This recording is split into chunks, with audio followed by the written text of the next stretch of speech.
So ఇక్కడ యోనా కూడా చెప్పాడు ఏంటంటే, నన్ను చంపే ప్రభా, నాకు అవ్వదు ప్రభా. అయితే దేవుడు అడిగాడు, how do you have the right to be, ఇదేంటి, how do you say that, what makes you think you're right, do you have the right to be angry with me అని దేవుడు అడుగుతున్నాడు. ఈరోజు మనల్ని కూడా అదే ప్రశ్న అడుగుతున్నాడేమో. Do you have the right to be angry with me? ఇంత చేస్తాను నీకు, ఇంతగా నీ జీవితాన్ని కట్టాను, ఎన్ని మేలు చేస్తాను, నీ ముందు నేను పెట్టిన దీవెనలు నీకు కనపట్లేదా? Do you have the right to be angry with me? యోనాను అడిగాడు, ఈరోజు మనల్ని అదే అడుగుతున్నాడు. ఒక్కసారి జ్ఞాపకం చేసుకో, ఎటువంటి పరిస్థితుల గుండా నుండి దేవుడు బయటికి తీసుకొచ్చాడు. ఒక్కసారి వెనక్కి తిరిగి చూడు. ఒక్కసారి ఆయన మీ జీవితంలో చేసిన మేలని చూడండి. ఒక్కసారి ఆయన ఘనపరిచిన విధానము, ఆయన హెచ్చింపు, ఆయన కృప, ఆయన సామర్థ్యం, ఆయన మనకిచ్చిన సామర్థ్యత, ఆయన మనకిచ్చిన మనల్ని పోషించే విధానము ఒక్కొక్కటి తలంచుకున్నప్పుడు నిజంగా can you say the same, do I have the right to be angry at God? Okay, మిగతావన్నీ జరిగినాయి, ఈ ఒక్కటి జరిగినందుకు does that make me justified when I'm angry with God? దేవునితో కోపం ఉంటే ఇది ఇట్లా పోతుందా? కాదు కదా. ఈరోజు దేవుడు మనల్ని అదే ప్రశ్న అడుగుతున్నాడండి. నీకు ఏమైనా హక్కు ఉందా నా పైన కోపపడటానికి? నేను ఏం తక్కువ చేస్తాను నీ జీవితంలో? నేను నీకేం కొదువు చేస్తాను? నేను నీకేమి కీడు చేస్తాను? ఒకవేళ నేను ఇది పరీక్షించడానికో, నీ విశ్వాసాన్ని స్థిరపరచడానికి దేవుడు ఇది అనుమతించినంత మాత్రాన మనం అందరం ఎగిరెగిరి పడి, అలిగి, కోప్పడి, ఇదిగో దేవా నువ్వు లేవా, నువ్వు లేవా, నువ్వు లేవా, నువ్వు ఉంటే ఎందుకు ఇట్లా అవుతుంది, నువ్వు ఉంటే ఎందుకు మౌనంగా ఉన్నావు, నువ్వు ఉంటే ఎందుకు ఇది అనుమతించావు అనే మాటలు మాట్లాడుతున్నారు. కానీ దేవుడు ఇది నన్ను పరీక్షించడానికి, లేకపోతే దేవుడు నన్ను ఇది విశ్వాసంలో స్థిరపరచడానికి, to make me solid in faith, లేకపోతే for God might be testing me, for God wants to correct me, maybe he's doing that అని ఎందుకు అనుకోకూడదు? అట్లా అనుకోం కదా. మనం అనుకున్నది ఒక్క విషయము జరగనప్పుడు వెంటనే దేవుడి పైన మండిపడుతున్నాం కదా. అయితే దేవుడు అదే అన్నాడు యోనాతో, నీకు హక్కు ఉందా నా పైన కోపడటానికి? అసలు అద్దం పద్దం ఉందా నువ్వు పడే కోపానికి నా పైన అని అడిగాడు. ఒకానొక స్త్రీ ఉందండి, ఆ స్త్రీకి వివాహం కాలేదంట. ఇది నిజంగా జరిగిన సంఘటన. వివాహం కానప్పుడు 5-6 సంవత్సరాలు ప్రార్థన చేసిందంట. ఏమి పెద్ద ఎక్స్పెక్ట్ చేయలేదంట. She just said, Lord I'm feeling lonely Lord, I need somebody to talk to Lord. It's not just physical needs or anything Lord, just some companion, a husband. నాకు ఒక భర్త ఉంటే, నాకు నిజంగా భర్త ఉంటే ఎంత బాగుంటుంది ప్రభా అని 5-6 సంవత్సరాలు ప్రార్థన చేసిందంట. 6 సంవత్సరాలు మౌనంగా ఉండేసరికి దేవుడు తనకు అవ్వలేదంట, ఇంకా ఓపిక చాలలేదంట. ఏం చేసిందంట, she try to take the matter in to our own hands. సరే దేవుడు ఏం చేసేలాగా లేడు, ఇదేదో నేనే చూసుకుంటానని చెప్పి ఎవరో కలిసిందంట. కలిసిన వెంటనే ఈయననే కరెక్ట్గా కనపడుతున్నాడు, ఈయన మంచిగానే ఉన్నాడు అన్నట్టు వెళ్ళిపోయిందంట. వెళ్ళి ఆయనని వివాహం చేసుకుందంట. వివాహం చేసుకున్న తర్వాత దేవుని అడిగింది లేదు, దేవుడి చిత్తము తెలుసుకుంది లేదు. ఇంకా దేవుడు ఏం చేయట్లేదని తన సొంత చేతులతో తన సొంత నిర్ణయాలు తీసుకుందంట. ఇంకా ఆఖరికి ఏమైందంటే, వివాహమైన కొన్ని రోజులకే తెలిసింది ఏంటంటే తను సీక్రెట్గా ఆల్కహాలిక్ అని. అంటే ఆయన త్రాగుబోతూ, ఆయన జాబ్ అని చెప్తూ, ఆఫీస్ అని చెప్తూ పక్కకు పోయి తాగుతున్నాడంట. తాగుతూ ఉంటే ఈమె తెలిసిన వెంటనే దేవుని పైన రివర్స్ పడ్డదంట. మనలాగా దేవుడి పైన ఎగిరిపడ్డదంట, దేవుడి పైన కోపడ్డదంట. ఏంటి దేవుని పైన కోపము? నువ్వు చెయ్యవు, నేను చేసుకుంటే ఇట్లాంటి వ్యక్తి అని నాకు ముందే ఎందుకు చెప్పలేదు అని దేవుని పైన కోపడ్డదంట. I'm asking, does she have the right to be angry? Does she have the right?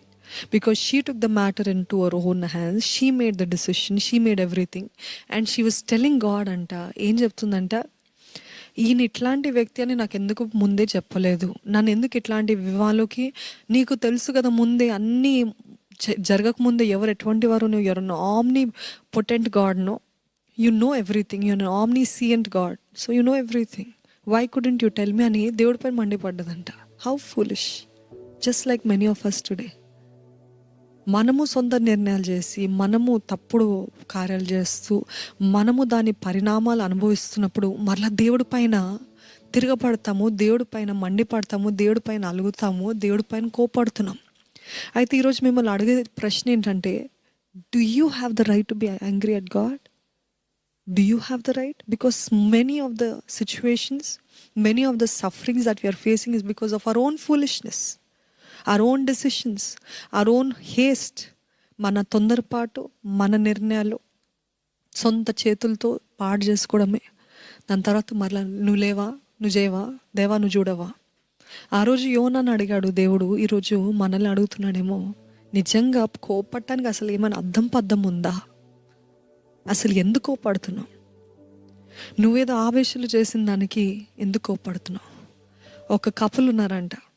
ఆ కపుల్ అంట అప్పుడే ఒక వారి కుమార్తెను పోగొట్టుకున్నారంట, మరణించిందంట. హాస్పిటల్లో తన జీవితం కోసం పోరాడుతూ మరణించిందంట.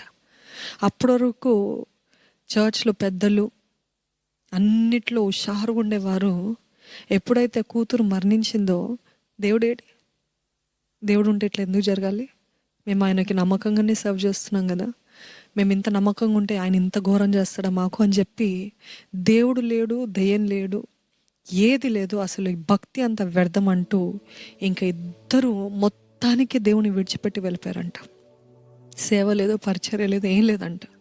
How could God do this to me and never did they turn back to God again. How bad, how sad. ఈరోజు మన జీవితంలో కూడా కొన్ని పరిస్థితులు రాగానే వెంటనే మనము ఎందుకు ఇట్లా జరుగుతుంది, అసలు దేవుడు ఉంటే ఇట్లా జరగాల, దేవుడు ఉంటే ఇట్లా జరుగుతుందా అసలు అని దేవుడి పైన మండిపడుతున్నామేమో.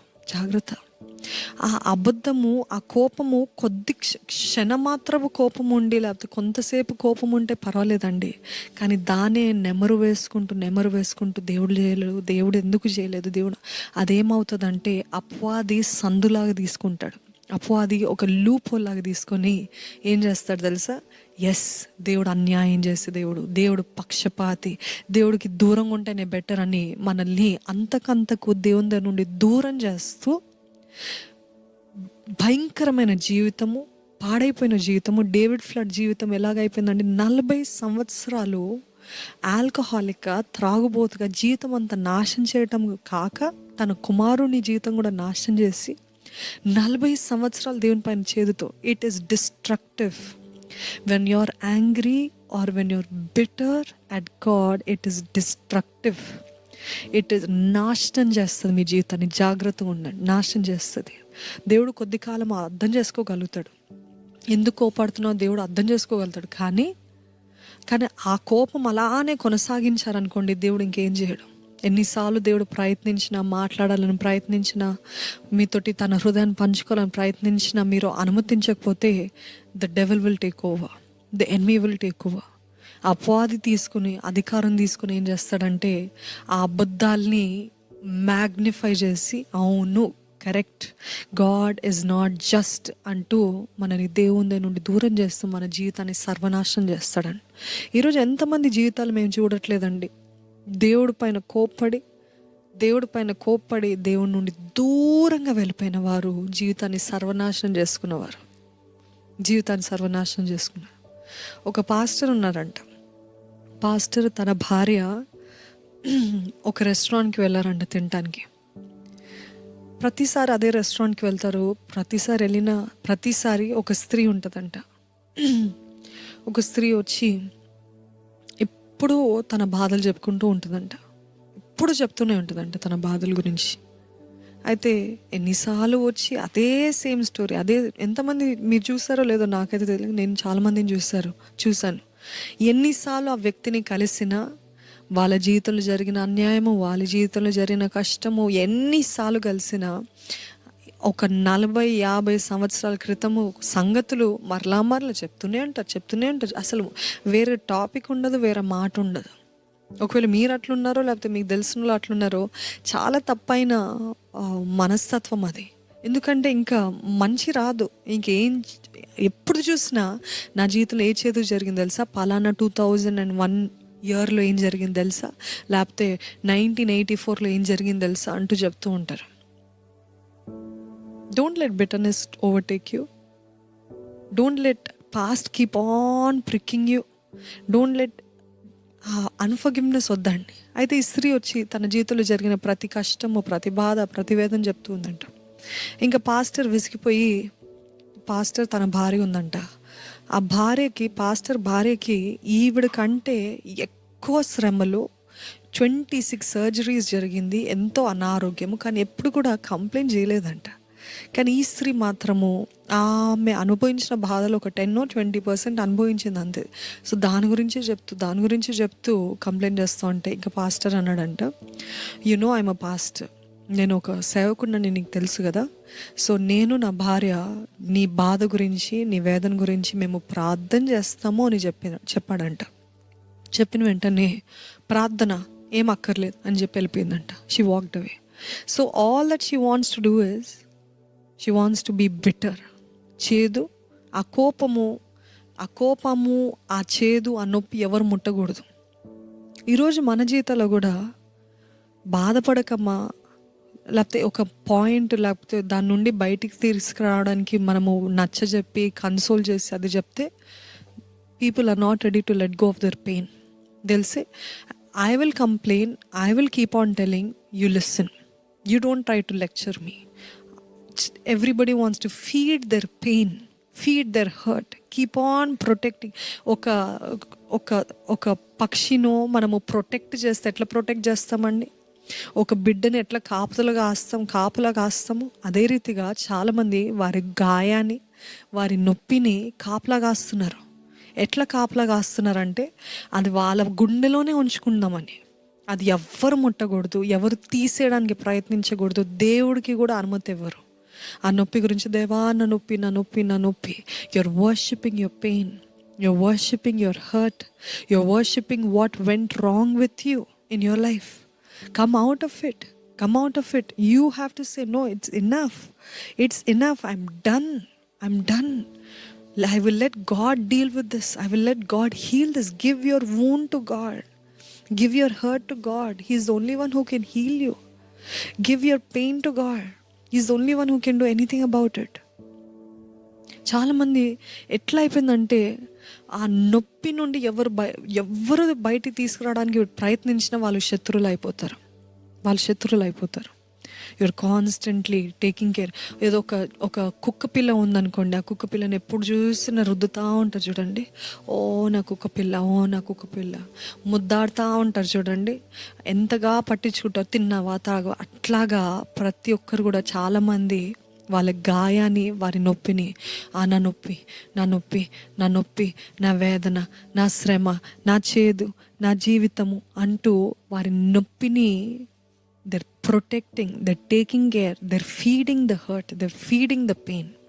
Be careful. Even the Holy Spirit can't do anything if you won't let Him. If you won't say, Lord, here's my wound, here's my pain, here's this, can you please heal me అని చెప్పగలిగితే అప్పుడు పరిశుద్ధాత్ముడు ఏమైనా చేయగలుగుతాడు. కానీ ఆ స్త్రీలాగా ఎప్పుడైతే past నేను ప్రార్థన చేస్తాను అని చెప్పినో ఏం అక్కర్లేదని వెళ్ళిపోయిందో, అదే రీతిగా మన నొప్పిని కూడా మనము ఒక కుక్క పిల్లని పెంచినట్టు పెంచుతూ ఉన్నాం. Let go of the hurt. మీరు ఒక్కలే కాదు బాధపడేది, మీరు ఒక్కలే కాదు కన్నీరు విడిచేది, మీరు ఒక్కలే కాదు శ్రమ పడేది, మీరు ఒక్కలే కాదు. ఈ లోకంలో అనేక మంది అన్ని విధాలుగా శ్రమ పడుతున్నారు.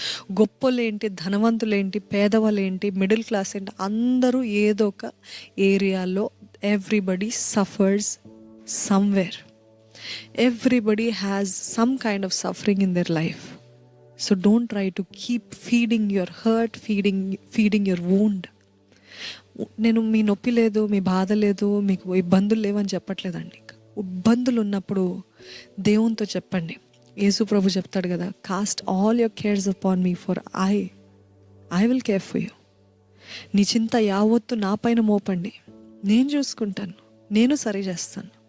మీ హృదయంలో పెట్టుకున్నంత మాత్రం ఏ లాభం లేదు.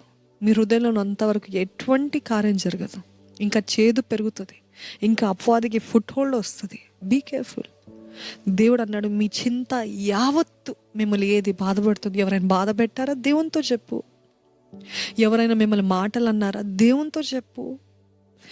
మీ భర్త పద్దాక తప్పులు పడుతున్నాడా, దేవునితో చెప్పు. ఏది చేసినా తప్పుకు కనపడుతుందో దేవునితో చెప్పు.